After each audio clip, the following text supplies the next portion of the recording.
Mengembangkan ketenangan dalam stoikisme adalah inti dari filsafat ini dan berfokus pada pengembangan sikap hidup yang stabil dan tenang di tengah gejolak eksternal.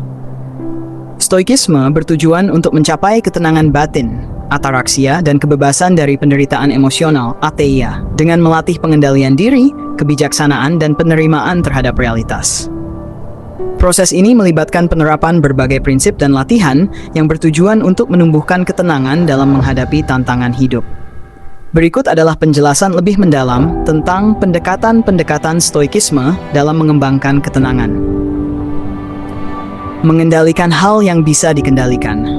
Salah satu prinsip mendasar dalam stoikisme adalah dikotomi kendali, yang mengajarkan bahwa kita harus memisahkan hal-hal yang berada dalam kendali kita dari hal-hal yang tidak. Pikiran, sikap, keputusan, dan reaksi kita termasuk dalam kendali kita. Sementara hal-hal seperti cuaca, opini orang lain, dan hasil akhir dari suatu peristiwa adalah di luar kendali. Dengan menyadari batas antara apa yang bisa kita kendalikan dan apa yang tidak, kita bisa mengurangi kecemasan dan stres yang muncul ketika kita berusaha mengubah hal-hal yang tidak mungkin kita ubah. Sebagai contoh, jika seseorang menghadapi kritik, alih-alih merasa terganggu atau marah, ia dapat berfokus pada sikap dan respons yang akan diambil terhadap kritik tersebut, serta belajar dari pengalaman tersebut jika ada pelajaran yang bisa diambil.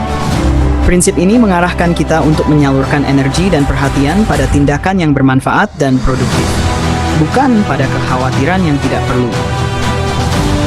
2. Menerima takdir.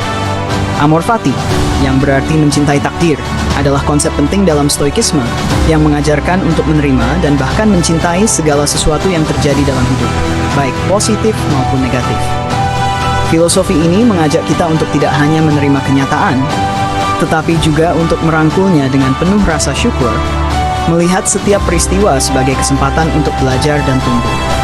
Dalam praktiknya, amor fati mendorong kita untuk menghindari penyesalan atau keluhan atas kejadian yang sudah terjadi, dan sebaliknya menerima bahwa semua peristiwa adalah bagian dari perjalanan hidup yang telah diatur oleh alam semesta. Dengan mempraktikkan amor fati, seseorang dapat mengembangkan sikap yang lebih terbuka dan fleksibel dalam menghadapi segala bentuk kesulitan atau perubahan, karena ia tidak terjebak dalam perlawanan terhadap kenyataan. Ketika menerima apapun yang datang sebagai bagian tak terpisahkan dari kehidupan, kita mampu mempertahankan ketenangan meskipun dihadapkan pada tantangan yang sulit. Latihan menghadapi kesulitan. Stoikisme juga mengajarkan latihan bernama praemeditatio malorum, yang berarti membayangkan kesulitan. Praktik ini melibatkan membayangkan kemungkinan terburuk yang dapat terjadi dalam hidup untuk mempersiapkan diri menghadapi tantangan yang mungkin datang. Misalnya, sebelum melakukan perjalanan penting, seseorang dapat membayangkan skenario buruk seperti keterlambatan, kehilangan barang, atau perubahan rencana.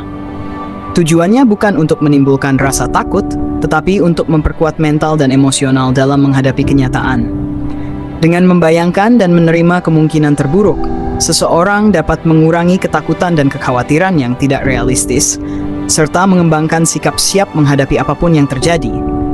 Pendekatan ini membantu seseorang untuk tidak terkejut atau merasa hancur ketika hal-hal yang tidak diinginkan benar-benar terjadi, sehingga ketenangan batin dapat lebih mudah dipertahankan. Menjaga perspektif. Dalam stoikisme, perspektif adalah kunci untuk mengembangkan ketenangan.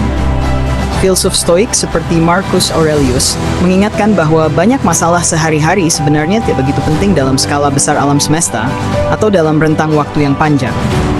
Stoikisme menganjurkan untuk selalu melihat masalah dengan perspektif yang lebih luas dan mempertimbangkan betapa kecil atau sementara masalah tersebut dalam skema besar kehidupan.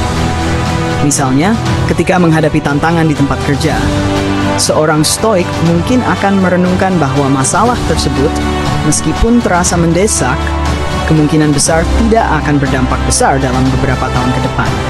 Melihat segala sesuatu dalam konteks yang lebih besar membantu untuk tidak terlalu terikat pada kesulitan atau mengalami gejolak emosional yang berlebihan. Hal ini juga mengurangi kecenderungan untuk membesar-besarkan masalah dan memungkinkan kita untuk merespons dengan tenang dan bijaksana. 5. Mengembangkan kebajikan. Artha. Stoikisme menempatkan kebajikan art sebagai tujuan utama hidup yang baik. Kebajikan dalam konteks stoik meliputi 4 pilar utama: kebijaksanaan, keberanian, keadilan, dan pengendalian diri. Ketika seseorang fokus untuk menjalani hidup dengan berbudi pekerti dan terus mengasah kebajikan, ia akan cenderung lebih tenang dalam menghadapi tantangan karena tindakannya didasarkan pada nilai-nilai yang kuat, bukan emosi yang labil.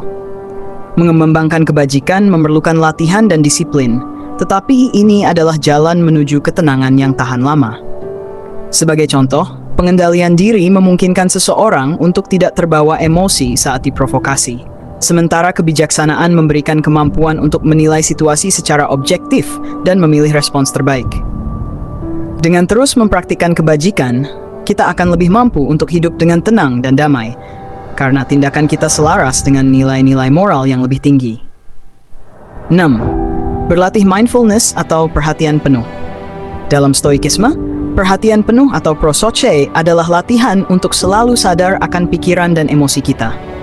Ini adalah bentuk mindfulness dalam stoikisme yang mengajak kita untuk selalu waspada terhadap apa yang kita pikirkan dan rasakan. Ketika seseorang menghadapi situasi sulit, praktik ini membantu untuk tidak bereaksi secara impulsif, melainkan merespons dengan bijaksana dan terkendali. Prosoche memungkinkan seseorang untuk tetap hadir dalam saat ini dan menyadari bagaimana pikiran dan emosi dapat mempengaruhi tindakan. Dengan mengamati diri sendiri secara terus-menerus, seseorang bisa belajar untuk mengenali tanda-tanda stres, kemarahan, atau kecemasan, dan mengatasi emosi tersebut sebelum menjadi masalah yang lebih besar. Latihan ini juga memperkuat kebiasaan untuk merespons situasi dengan logika dan kebijaksanaan, bukan dengan reaksi emosional yang tidak terkendali. Menilai kembali nilai-nilai dan keinginan. Stoikisme mendorong untuk selalu menilai kembali apa yang kita anggap penting dalam hidup dan menghindari keterikatan berlebihan pada hal-hal eksternal seperti kekayaan, ketenaran, atau kenyamanan fisik. Keinginan yang berlebihan atau keterikatan pada hal-hal duniawi sering menjadi sumber kegelisahan dan ketidakpuasan. Dalam pandangan Stoik, kebahagiaan yang sejati bukan berasal dari memiliki banyak hal, tetapi dari kemampuan untuk hidup sesuai dengan kebajikan dan menerima apa yang terjadi. Dengan menilai kembali nilai-nilai kita dan melepaskan keinginan yang tidak esensial, kita dapat menciptakan hidup yang lebih sederhana dan lebih damai, di mana kebahagiaan tidak tergantung pada faktor eksternal yang tidak dapat kita kendalikan. Melatih kesabaran dan kebesaran hati. Ketenangan juga dapat dikembangkan dengan melatih kesabaran dan menunjukkan kebesaran hati. Stoikisme mengajarkan bahwa perubahan dan perbaikan tidak selalu terjadi seketika, dan kita harus siap untuk menghadapi kesulitan dengan ketabahan. Sabar berarti mampu menunggu dengan tenang, menerima proses tanpa terburu-buru atau merasa frustrasi. Selain itu, memiliki kebesaran hati atau kelapangan jiwa membantu kita untuk memaafkan kesalahan orang lain dan menghindari permusuhan. Ketika kita melatih diri untuk bersabar dan memaafkan, konflik batin dan eksternal akan berkurang, menciptakan lingkungan yang lebih tenang dan damai bagi diri kita dan orang lain. Menggunakan afirmasi dan refleksi harian. Filsuf Stoik seringkali melakukan refleksi harian dan afirmasi untuk memperkuat ketenangan batin. Praktik ini melibatkan meninjau kembali apa yang telah terjadi sepanjang hari dan merenungkan bagaimana kita merespons peristiwa tersebut. Ini membantu untuk belajar dari kesalahan dan meningkatkan diri dalam menghadapi situasi serupa di masa depan. Melalui refleksi harian, kita dapat terus menyempurnakan sikap dan tindakan, memastikan bahwa kita bertindak sesuai dengan prinsip-prinsip Stoik. Dengan mengadopsi pendekatan-pendekatan ini, Stoikisme membantu seseorang untuk tidak hanya mencapai ketenangan dalam menghadapi masalah, tetapi juga menjalani hidup dengan penuh kebijaksanaan dan keberanian, menghadapi segala perubahan dengan sikap yang tenang dan mantap.